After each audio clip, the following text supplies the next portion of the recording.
हर हर महादेव, श्री शिवानमस्तुभ्यम। शिवरात्रि पर किए जाने वाले कुछ उपायों की जानकारी आपको इस वीडियो के माध्यम से प्राप्त होने वाली है। गुरुजी पंडित प्रदीप मिश्रा जी द्वारा बताए गए पिछली कथाओं में से शिवरात्रि पर किए जाने वाले कुछ उपायों की जानकारी आपको प्राप्त होने वाली है। आइए बढ़ते हैं पहले उपाय की ओर। जिस नारी का गर्भ बार बार ठहरता है पर 2-3 महीने बाद हो जाने के बाद वह गिर जाता है, बार बार गर्भ रहता है पर 2-3 महीना 3-4 महीना होने के बाद वह गर्भ गिर जाता है, उस नारी को देसी गाय के दूध का अभिषेक भगवान शिव पर करना चाहिए। अभिषेक करने के बाद फिर उस दूध का आचमन करना चाहिए। जो नारी 15-20 दिन भगवान शिव पर देसी गाय के दूध का अभिषेक करके उस दूध का आचमन करना प्रारंभ करती है, उस दूध को पीना प्रारंभ करती है, तो यह निश्चित है भगवान शिव उसके गर्भ को फिर गिरने नहीं देते। उस नारी को संपूर्ण संतान की प्राप्ति होती है। देसी गाय का दूध अमृत तुल्य होता है।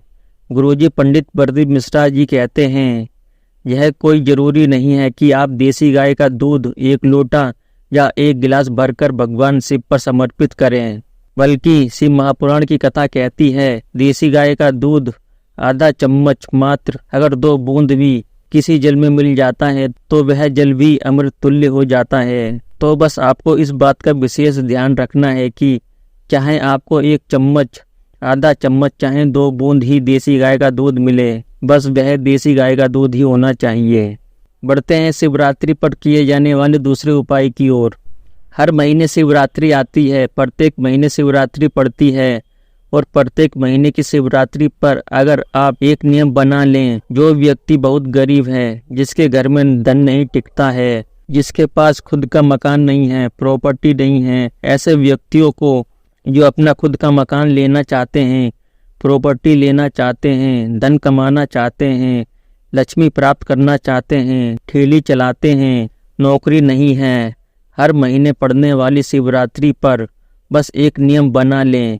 5 बेलपत्र भगवान शिव पर किस किस जगह समर्पित करनी है।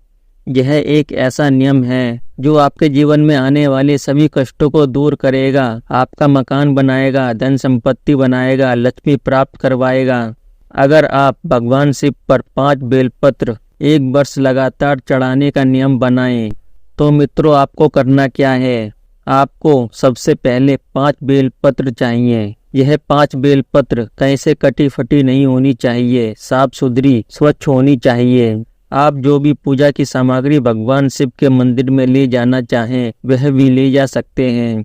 बस इसके अलावा आपको 5 बेलपत्र और ले लेनी है और 1 लोटा जल भी ले लेना है। सबसे पहले आपको पहली बेलपत्र माता अशोक सुंदरी वाले स्थान पर समर्पित करनी है। माता अशोक सुंदरी का स्थान शिवलिंग में जहाँ से जल नीचे की ओर गिरता है, उसके बीच में एक मोटी सी लाइन होती है, उस स्थान को माता अशोक सुंदरी का स्थान कहते हैं। आपको पहली बेलपत्र उस स्थान पर समर्पित करनी है। फिर उसके बाद दूसरी बेलपत्र माता पार्वती जी का जो हस्तकमल होता है उसके ऊपर समर्पित करनी है।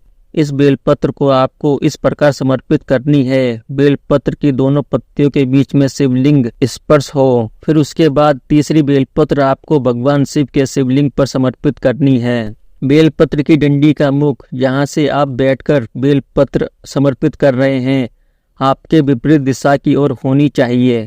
उसके बाद चौथी बेलपत्र भगवान शिव जी की जो जलाधारी होती है, यहाँ से भगवान शिव पर चढ़ा हुआ जल नीचे की ओर गिरता है, उस जलाधारी के नीचे जहाँ से जल बहकर बाहर की ओर जाता है उस स्थान पर समर्पित करनी है। और उसके बाद आखिरी बेलपत्र नंदी बाबा का जो एक पैर उठा हुआ होता है उस पैर के पास समर्पित कर देनी है। एक शिवरात्रि से लेकर 12 शिवरात्रि तक जो 1 वर्ष तक कर लेता है, 1 वर्ष अपनी कड़ी मेहनत के साथ, और यह 5 बेलपत्र हर महीने जो शिवरात्रि आती है उस पर समर्पित करना प्रारंभ कर दीजिए और मेहनत करना प्रारंभ कर दीजिए।